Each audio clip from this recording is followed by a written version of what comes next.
அந்த தமிழ் சினிமாவுடைய ஒரு முன்னணி தயாரிப்பு சகோதரர்கள், அதாவது கல்பாத்தி சுரேஷ், கணேஷ், அகோரம் உள்ளிட்டவர்கள் சகோதரர்கள். இதில் சுரேஷுடைய மகன் திருமண நிகழ்வு, அதாவது நிகழ்ச்சி இன்னைக்கு சென்னை திருவான்மையூரில் நடைபெற்றது. அந்த நிகழ்ச்சிக்கு தான் தமிழக வெற்றி கழகத்துடைய தலைவர் விஜய் மற்றும் நடிகை திரிஷா ஆகியோர் ஒரே காரில் அந்த திருமண நிகழ்வை அட்டன் செய்துவிட்டு சென்றிருக்கிறார்கள். என்ன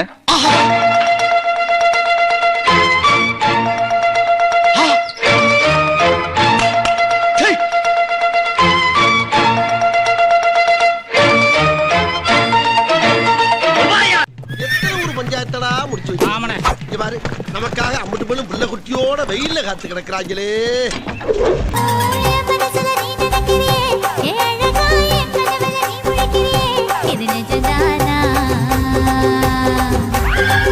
டிக்டாக் நண்பர்கள் கேளுங்க, ஒரு 2 நாளைக்கு யாரும் ஃபோன் போடாதீங்க. ஃபோன் போட்டால் எடுக்க மாட்டேன். ஃபோன் போட்டு பேசுகிற நிலைமையில நான் இல்லை. தயவு செய்து 2 நாளைக்கு யாரும் எனக்கு ஃபோன் போடாதீங்க. ஒன்று இது பண்ணாதீங்க. நான் ஃபோன் எடுக்கவே மாட்டேன். தயவு செய்து வருத்தப்படாதீங்க. அதான் நான் சொல்லி அவளுடைய என்ன சொல்றது, ஒவ்வொரு அசைவையும் அவ வாட்ச் பண்ணிட்டு ஃபர்ஸ்ட் அவளுக்கு யார் சாய்ஸ்னா குழந்தைங்க தான். அப்படி ஒரு லைஃப் அவ சங்கீதா.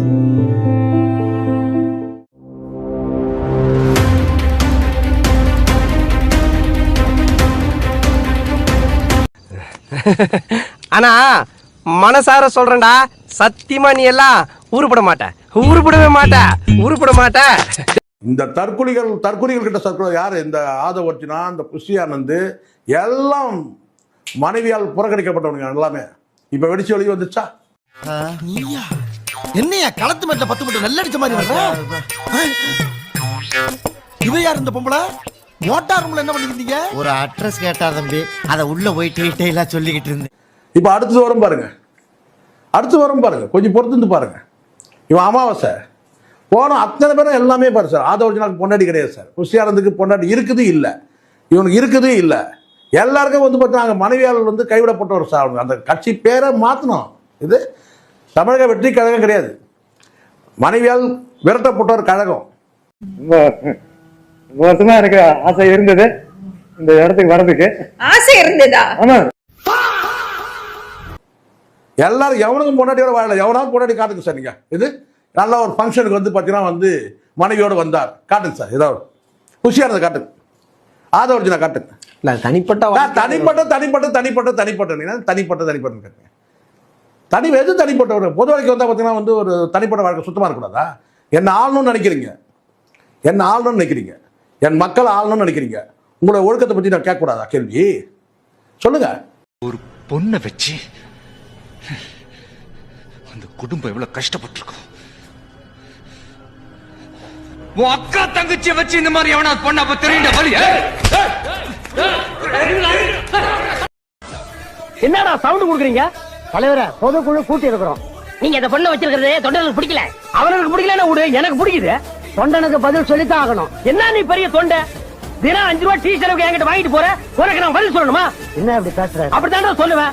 இங்க பார், இவ தலைவி, நான் தலைவன். நாங்க தான் கட்சி தான். நாங்க சிஸ்டம் இருக்கிறவங்க இருங்க, இல்லன்னா வெளியில போங்கடா. நாய்ங்களா? யார பார்த்து நாய்? நீங்க உங்க எல்லாரையும் பார்த்தாண்டா சொல்றேன். நான் தலைவன். நாயும் பேயும் பன்னியும் எருமையும் சிஸ்டம் இருந்தா இருங்க, இல்லன்னா இப்ப ஓடி போயிருங்கடா.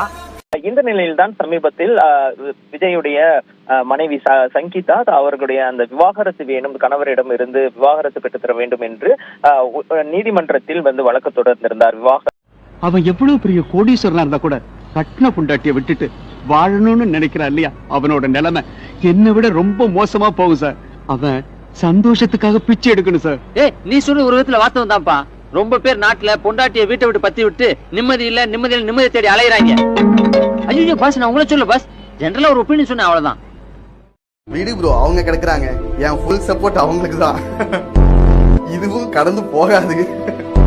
டேய் பாவண்டா, அவனை விடாதீங்கடா. நீ கவலைப்படு ப்ரோ, நாங்க உன் கூட இல்ல. உனக்கு ஒண்ணுனா நாங்க சும்மா விட்டுருவோம் ப்ரோ. பயப்படாத அன்பா, எல்லாம் ஒரு நாள் மாறாது. உன்னால முடியாதுன்னு யாராவது சொன்னா நீ நம்ப வேண்டியது ஒன்னும் இல்ல, அவங்கள. இவனுங்க கிடக்குறானுங்க, நீ அழு ப்ரோ. மனசை தளர விடு ப்ரோ, எல்லாம் கெட்டதா. விடாமுயற்சி விஸ்வரூப தோல்வி.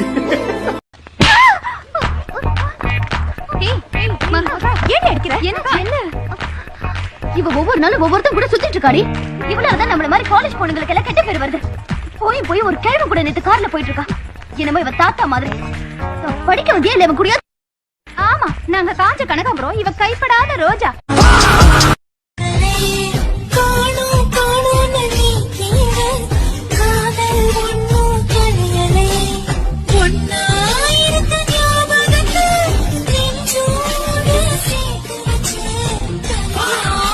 வித்து தான் பிள்ளையை காப்பாற்றணும்ல, இதுக்கு பிறகாச்சும் பிள்ளையை திருந்தணும்ல, அதுக்கு நம்மளால் முடிஞ்சதை செய்வோம். எல்லாம் கடவுள் மேலே பாரத்தை போட்டு போக வேண்டியது.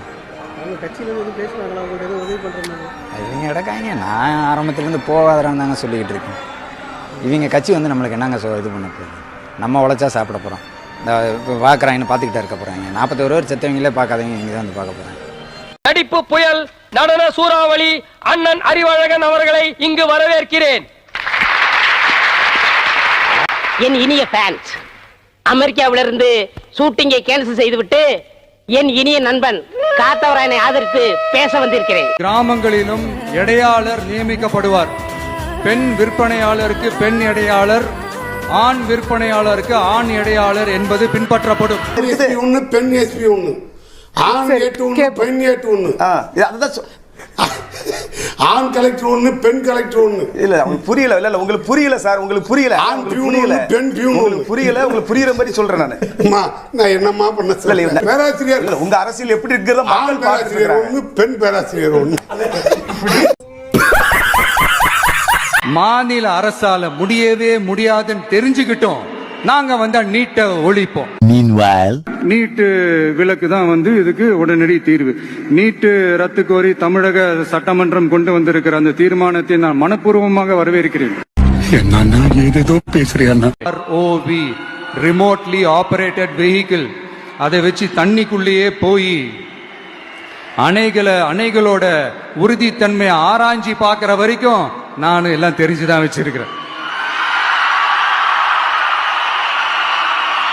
ஒருத்தன் சைலண்டா இருக்கான், அமைதியா இருக்கான்னா உடனே அவனுக்கு எதுவுமே தெரியாதுன்னு நினைச்சிடாதீங்க. ஆளுதான் ஆன மாதிரி வளர்ந்துருக்க, அறிவு பூன அளவுக்கு கூட இல்ல. 53 பேரை கொன்னது யாருப்பா? விஜய். செத்தவங்க குடும்பத்தை ரெசார்ட் கூப்பிட்டது விஜய். வாங்கின சம்பளத்துக்கு டாக்ஸ் கட்டாதது விஜய். ரசிகர்களை தற்கொலை ஆக்கினது விஜய்.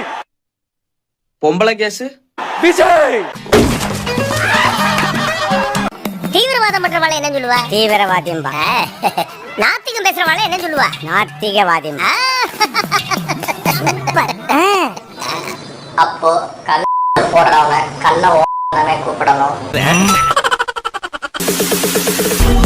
காவேக தலைவர் விஜயிடமிருந்து விவாகரத்து கேட்டு அவரது மனைவி சங்கீதா நீதிமன்றத்தை நாடியுள்ளார். பிரபல நடிகை ஒருவருடன் விஜய்க்கு திருமணத்தை மீறிய உறவு இருப்பதாக தலைவர யார் உங்களை விட்டு போனா என்ன, சங்கீதா அண்ணி போனா என்ன, யார் போனா என்ன, நான் இருக்கேன் தலைவர. என்ன பண்ண தெரியுமா? என்ன தெரியும்? அடிக்கலாம் மாட்டேன், பயமா இருக்குல்ல, ஒழுக்கமா இருக்கணும். நான் உங்களை கல்யாணம் பண்ணிக்கிறேன். தலைவருக்கு பொண்டாட்டின்றதுலாம் எவ்வளவு பெரிய குடுப்பின தெரியுமா தலைவர? ஊன் மட்டும் சொல்லுங்க தலைவர, நான் உங்களை கல்யாணம் பண்ணிக்கிறேன். டேய், நான் தலைவர் அசிங்கப்படுத்துறீங்களா? வர்ற எலெக்ஷன்ல நான் தலைவர் சிஎம் ஆவனா மெரினா பீச்ல அம்மனை கூட ஓடுவாரா? டேய், நீ என்ன ஓய் சேர்ந்து பேச? தம்பி இதெல்லாம் ஆஃப் பண்ணி பா, போடா நீ பா. என் தலைவர் அம்மனை கூட ஓடுவான். தலைவர் சத்தியடா. டேய், தலையில சிம்முலே கலி விட்டாயா புளிங்க அவன. 2026ல எங்க அண்ணா தான் வர போறாரு. உமன் சேஃப்டி தான் ஃபர்ஸ்ட் பாக்குறேன்னு சொல்லியிருக்காரு. இந்த மக்கள் சந்திப்பிலேயே பெண்களுக்கு நல்ல பாதுகாப்பு கொடுக்கறாங்க. நல்ல பாதுகாப்பா பாதுகாப்பா போறாங்க.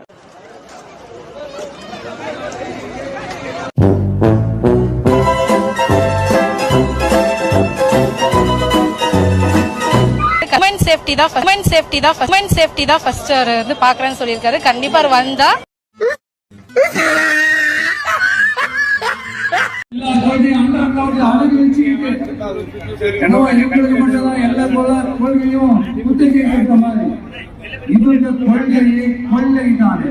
சரகு மிக்ஸ் பண்ணி டாக்ஸ் மில் ஏத்தி வந்திருக்கா? ஐயோ, நீங்க ரொம்ப டேஞ்சர் போல்தே. சங்கீதாவோட கரெக்ட் பண்ணி காசு கொடுத்துருப்பான். கரெக்டா எலெக்ஷன் அன்னைக்கு நீ கரெக்டா டைவர்ஸ் வாங்க வந்துரு, நான் உங்க 2 பேருக்கு டைவர்ஸ் வாங்கி கொடுத்துறேன்னு ஸ்டாலின் தான் சொல்லியிருப்பான். அவங்க சங்கீதா மேடத்தை விலை கொடுத்து வாங்கிட்டாங்கன்னா எங்களோட கேள்வியை பொறுத்த அளவுக்கு வாங்கியிருப்பாங்க. டிஎம்கே காரங்க சதி பண்ணி பில்லி சூனி ஆவி ஏவல் வச்சு ஏவிட்டாங்க. அவர்களுடைய ஆசைக்காக தான் விஜய் அவர்களே கட்சி ஆரம்பிச்சிருக்காரா? அடுத்தவங்க ஆசைக்கு ஆரம்பிக்கிறவரு எங்க விஜய் கிடையாது, புரியுதுங்களா? எதுக்காக த்ரிஷா வச்சுக்கிறாருன்னா எம்ஜிஆர் ஜெயலலிதா வச்சிருந்தாரு, அதே மாதிரி எங்க தலைவர் விஜயும் த்ரிஷா வச்சிருக்காரு. சார் யோசிக்கிறதுக்கு இல்ல, நடக்க போறது பெருமூச்சு விடுறீங்க. இல்ல இதெல்லாம் பார்த்தா கடவுள் ஆசீர்வாதம் அவ்வளவு தூரம் பண்ணிருக்காரு விஜய்க்கு, நல்லா பண்ணட்டும். ஏதோ நீங்களும் கடவுளோட ஆசீர்வாதம் கிடையாதுங்க, கடவுளே அவராதான் பிறந்து வந்திருக்காரு. இந்த யுகத்தின் அவதார புருஷன் விஜய். அவனை சொல்லி நிறுத்துக்கலாம்டா, எதுக்குடா வரீங்களா? இந்த தமிழக அரசு சரியா ரோடு போடல, அந்த ரோடு சரியா போடாதனால விஜய் அவர்களுக்கு வந்து அந்த சரியான நேரத்துல போக முடியல. எல்லாமே திமுக காரனோட சதிங்க. ரோட சரியா போட்டு வச்சிருந்தா வளைஞ்சு, ஏங்க இந்த பக்கத்து தெருவுல நம்ம இறங்கி போறது இங்க இருந்து இறங்கி இப்படி வளைஞ்சு அப்படி எல்லாம் போக வேண்டியதா இருக்குல்ல. ஒரு நேரா போடுறதுனால அதை வந்து நம்ம துரிதப்படுத்தணும்னா டைல்ஸ் ரோடு போட்டு வச்சிடணும். சர்ன்னு போயிருங்க. நீங்க பெரிய ஆளுங்க, உனக்கு தெரியுது, நம்ம ஊர் ஜனங்களுக்கு தெரியலையே. உங்க ஒவ்வொரு வீட்லயும் விஜய் ரசிகர், அதாவது தாவேக கட்சி உறுப்பினர் இருந்தா ரொம்ப கவனமா இருங்க. என்ன மாதிரினா ஃபுல் டெரரா பைத்தியம். அவங்கள ரொம்ப ஒரு தனி ரூம்ல தங்க வச்சு ரொம்ப ஜாக்கிரதையா பாத்துக்கோங்க, நோட்டம் மட்டுக்கிட்டே இருங்க அடிக்கடி. பெற்றோர்கள் முக்கியமா வந்து உங்க வீட்டுல பையனோ பொண்ணு இருந்தா ரொம்ப நோட்டம் பண்ணுங்க. ஏன்னா விஜய்க்கு புருஷனா கூட போவானு ஒரு பொம்பளை ஒரு பொண்ணு சொல்லுது. கல்யாணம் தான் இல்ல வேட்டியத்தான் அவுத்துக்கிட்டே இப்ப நடக்க போற சம்பவத்தை நீங்க கண்ணாலே பாக்க போறீங்க, என்ன செய்ய போறான்னு எனக்கு தெரிஞ்சிருச்சு. அதனால நான் சொல்றேன். ஏன்னா வந்துட்டு இப்ப அந்த பைக்ல வந்து 2 பேர் போலீஸ் வண்டியில இடிச்சு கீழே விழுந்திருக்காங்க. அடுத்த போட்டோ போடுறான், அவங்க ஐசியூல இருக்காங்கன்னு. நான் முடிஞ்ச வரைக்கும் சொல்லி கொடுறேன், முடிஞ்சா அவங்கள கொஞ்சம் பாத்துக்கோங்க. ஏன்னா இவனை அரசியலுக்காக அவங்கள கொன்னால கொன்றுவான். ஏன்னா ஏற்கனவே வந்து எப்படியெல்லாம் வந்து தடுக்கலாம்னு சொல்லிட்டு பாத்துட்டு இருக்கான் இந்த திமுக அரசு. உங்களுக்கே தெரியும் எப்படிலாம் தடுக்கலாம். ஏன்னா கரூர்ல ஆரம்பிச்சு ஜனநாயகம் வரைக்கும் இப்ப இன்னைக்கு வரைக்கும் எவ்வளவு விஷயம் வந்து நமக்கு வந்துட்டு பாக்கணும் பண்ணிருக்காங்க. இந்த 4 பேர் 4 விதமா பேசுவாங்கன்னு சொல்லுவாங்களே, அந்த 4 பேர் நீங்க தானா? நீங்கெல்லாம் இன்னும் சாவலையாடா, உங்க மண்டையில ஓடுங்கடா. இந்த நிகழ்வு எல்லாம் பார்க்கும்போது மனசு உண்மையில ரொம்ப கஷ்டமா இருக்குங்க. ஒரு கட்சி தலைவன் அப்படின்னா தன்னோட தொண்டர்களை கூட வழி நடத்த தெரியல, அவங்களை ஒழுங்குபடுத்த தெரியல. அவங்க குடும்பத்தை விடுங்க, அது அவங்களுடைய பர்சனல், அது நம்ம வர வேண்டாம். ஆனா கட்சின்னு வரும்போது பப்ளிக் வந்து இப்படி பாதிக்கப்படுறாங்க. இளைய சமுதாயத்தினர் எத்தனை பேர்த்தோட உயிரோடப்பா விளாண்டுட்டு இருப்பாங்க. டிவி கேன்றதெல்லாம் ஒரு கட்சியா? இத்தனை உயிரை பலி வாங்கியும் கூட இன்னமும் வந்து திருந்தாம சரி ரோட்ல போய் இப்படி அவங்களோட திமிர்த்தனத்தினால நீங்க போய் விழுறீங்க. ஆனா உங்களுடைய அம்மா அப்பாவெல்லாம் நினைச்சு பாத்தீங்க.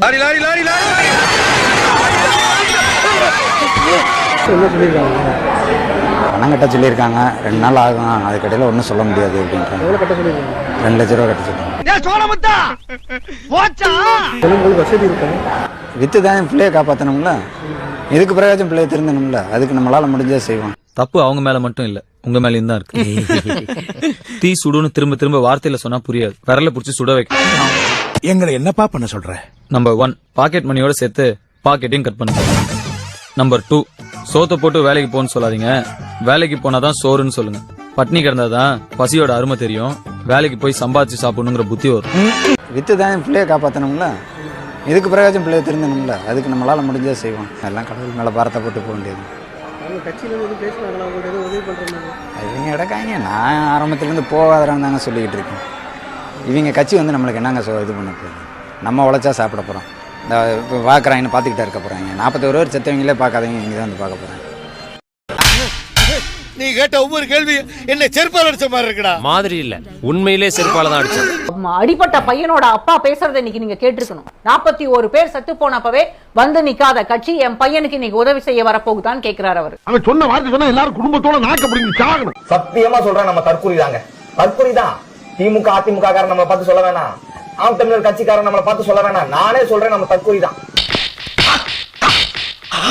41 பேரை பழி கொடுத்ததுக்கு அப்புறமும் நம்ம போலீஸ் மேல பழிய போடலாம், அரசாங்கத்து மேல பழிய போடலாம், அதெல்லாம் ஒரு காரணமா இருந்தாலும் நம்மளுடைய சுய ஒழுக்கம் இல்லாதது ஒரு காரணம். அங்க 41 பேர் உயிர் பழி போனதுக்கு, அந்த 41 பேர் பழி போனதுக்கு அப்புறமும் இதே மாதிரி ஏதோ தெருநாயி, எப்படி தெருநாயி நைட்டு பைக்ல போனா பின்னாடியே ஓடும் பாரு, அந்த மாதிரி ஓடிக்கிட்டு இருந்தா கண்டிப்பா சொல்றேன் நண்பா, இதை விட கேவலமான தற்கொலை நம்ம தான்.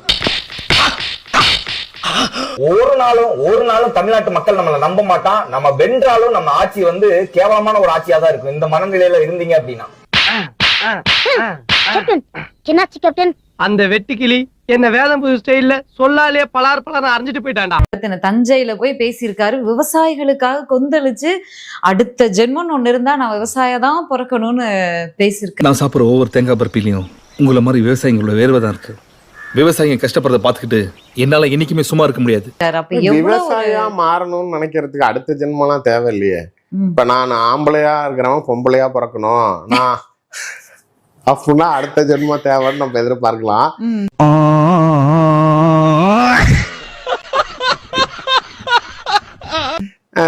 அது இன்னும் விவசாயி இவரு சம்பாதிச்ச சம்பாத்தியத்துக்கெல்லாம் நாளைக்கு அங்க போய் ஒரு 100 ஏக்கர் ஒன்னும் விவசாயி ஆகிறதுக்கெல்லாம் நீங்க வந்து ஒரு யுகம் தாண்டி ஒரு ஜென்மம் எடுக்க வேண்டிய அவசியம் எல்லாம் இல்லையே. சும்மா மேடை பேச்சுக்கே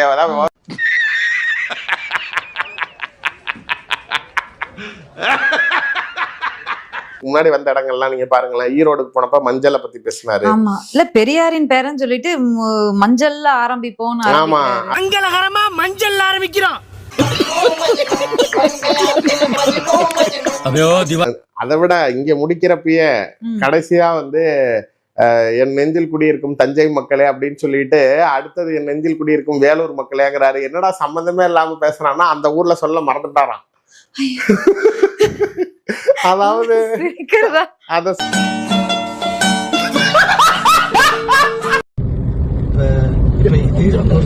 எனக்கு முன்னாடி போயிட்டு இருக்க வந்து தமிழ்நாடு இலவச அமரர் ஊர்தி சேவை. எனக்கு பின்னாடி வந்துகிட்டு கூடவே வந்துகிட்டு இருக்கு யார் தெரியுமா? அண்ணே நம்ம அண்ணன் தற்குறி. ரெண்டும் ஒன்னா போயிட்டு இருக்காருங்க. அமரர் ஊர்தி அண்ணன் தற்குறி ஊர்தி. அமரர் ஊர்தி அண்ணன் தற்குறி ஊர்தி.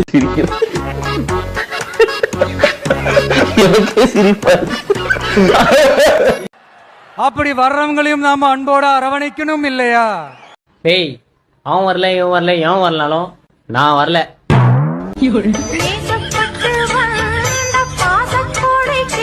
நமக்கு எப்பவுமே நம்மள நம்பி வர்றவங்கள அரவணைச்சு தானே பழக்கம்.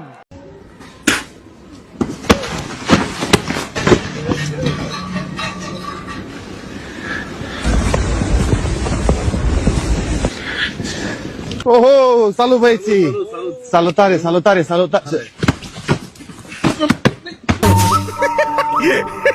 அதனால நம்மள நம்பி நம்மளோட களம் காண வர்றவங்களுக்கும் ஆட்சி அதிகாரத்துல பங்களிப்பு தந்து அதிகார பகிர்வு செய்யப்படும்.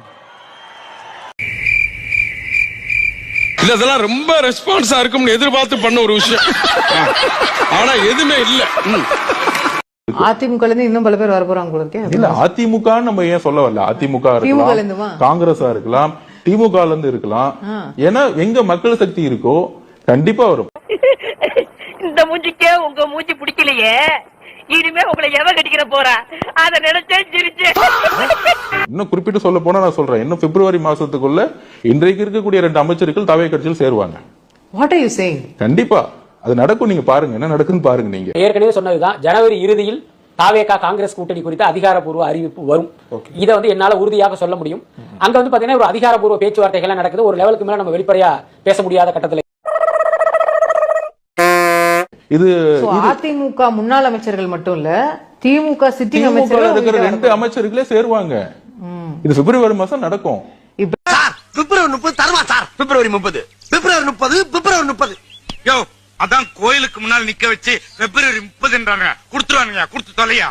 இந்த பார் பிப்ரவரி 30 மறந்துட கூடாது. பிப்ரவரி 30 நல்லா செஞ்சா பரவாயில்லன்னு நினைக்கிறேன். புது புது திட்டங்களை கொண்டு வரணும்னு நினைக்கிறேன். நான் கேட்டது விஜய் அங்கிள் வரணும் சொல்லு.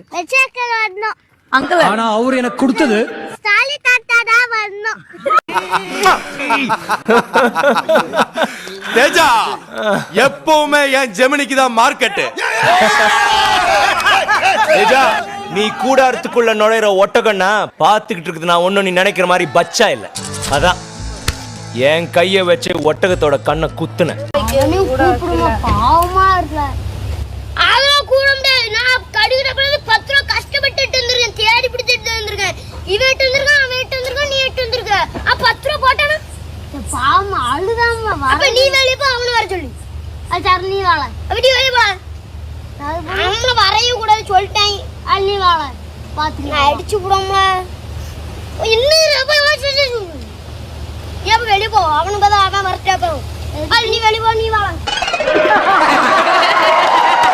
தாவேக்கா தமிழ்நாட்டுல ஆட்சி அமைக்க போகுது. நான் எப்படி அமைச்சராயிருவேன்? நான் தான் சுகாதாரத்துறை அமைச்சர், நான் தாண்டா சுற்றுச்சூழல் அமைச்சர். டேய், நான் விளையாட்டுத்துறை அமைச்சர்ரா, நீ விளையாட்டுத்துறை அமைச்சரா, நான் பால்வளைத்துறைடா. உனக்கு பிடிக்குமா? எனக்கும் பிடிக்கும். அப்படிங்கிற மாதிரி குழந்தைங்களாம் இங்க ஒரு அரசு கட்சி ஆரம்பிச்சு அப்படி இருக்கும். குழந்தைங்களாம் சேர்ந்து அப்படின்னு பேசி விளையாண்டுட்டு இருக்காங்க. அவன் அவ்வளவு காரி துப்பியோ வைக்கவே இல்லாம சிரிச்சுன்றீங்கல்ல. டிஎம்கேக்கு ஓட்டு போடாதீங்க, தளபதி விஜய்க்கு போடுங்க. விசில் சின்னம் விஜய், ஆக்டர் விஜய், அவர்தான் டிவிக்கு தலைவர், அவருக்கு போடுங்க. முக ஸ்டாலின் மத்த கலைஞர் அவரு அந்த நாள் இந்த நாள் வரைக்கும் முக ஸ்டாலின் பாட்டி யாரு வந்தாலும் இப்ப நம்ம தளபதி தான் வரப்போறாரு பாட்டி. ஆட்சி மாற்றம் வேணும்ல, நீங்க தான் விஜய்க்கு போடணும். விஜய் தான் நம்ம ஆளு. I know good.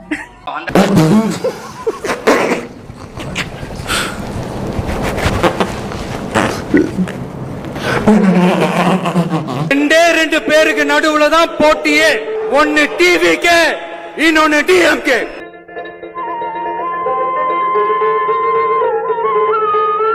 ரெண்டு பேருக்கு நடுவுல தான் போட்டியே. ஒன்னு டிவிக்கு, இன்னொன்னு டிஎம்கே. ரெண்டு பேருக்கு நடுவுல தான் போட்டி, ஒன்னு டிவிக்கு, இன்னொன்னு டிஎம்கே. ரெண்டு பேருக்கு நடுவுல தான் போட்டியே.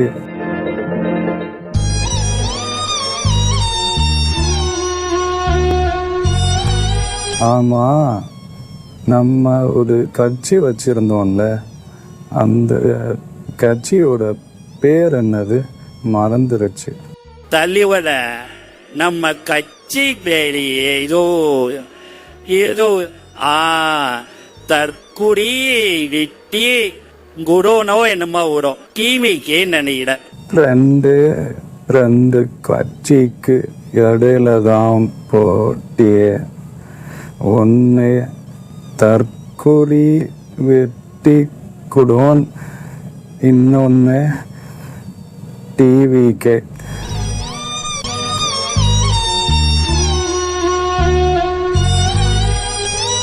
நாம் நம்மளுடைய தமிழ்நாட்டில் எப்பயுமே தமிழக மக்கள் விரும்புகின்ற இனிய தமிழ் மொழி தான் நாம் நடைமுறைப்படுத்திக் கொண்டிருக்கின்றோம். நம்மளுடைய மாண்புமிகு பிரதமர் திரு நரேந்திர மோடிஜி அவர்கள் ஆட்சிக்கு வந்த பிறகு யூபிஎஸ்சியில தமிழ் மொழி தேர்வு எழுதுறதுக்கு, தமிழ் மொழியில தேர்வு எழுதுவதற்கு அனுமதிக்கப்பட்டது. இந்த இவனுக்கு ஒரு சீட் எடுத்து பாருங்க ஐயா, வெறும் பொய்யா சொல்லிக்கிட்டு தெரியல.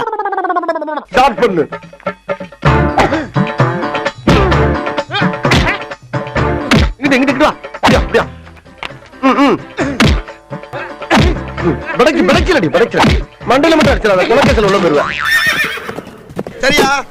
உங்க வீட்டு பிள்ளையா நினைச்சு எல்லாரும் என்னை மன்னிச்சிருக்க.